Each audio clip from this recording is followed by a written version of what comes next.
Kebijakan pemerintah pusat terkait penundaan libur siswa hingga ke Januari 2022 batal dilakukan. Libur semester ini dikembalikan sesuai dengan kalender pendidikan yang sudah ada.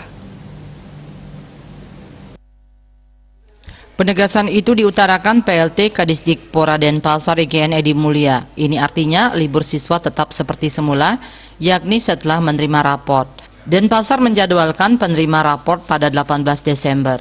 Pembatalan diundurnya libur sekolah ini menyusul keluarnya surat edaran dari Sekjen Kemenristek Dikti nomor 32 tahun 2021 tentang penyelenggaraan pembelajaran menjelang libur Natal 2021 dan Tahun Baru 2022. Dengan adanya edaran tersebut, pembagian rapor yang awalnya diundur ke Januari 2022 dikembalikan sesuai kalender pendidikan di masing-masing daerah. Menurutnya, awalnya pembagian rapor Januari sesuai Inmendagri tentang libur Natal dan Tahun Baru. Namun kembali ada edaran Sekjen Kemenristek lagi sehingga pembagian rapor dikembalikan sesuai kalender pendidikan di masing-masing daerah.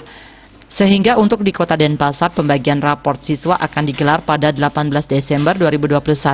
Sementara itu untuk libur semester selama 1 minggu.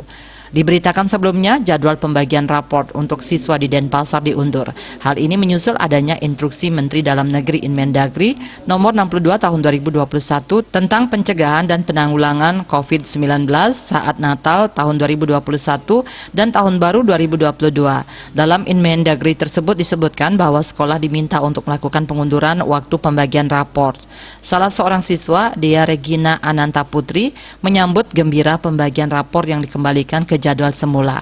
Mereka tidak ingin libur akhir tahun usai penerimaan rapor ditunda ke Januari.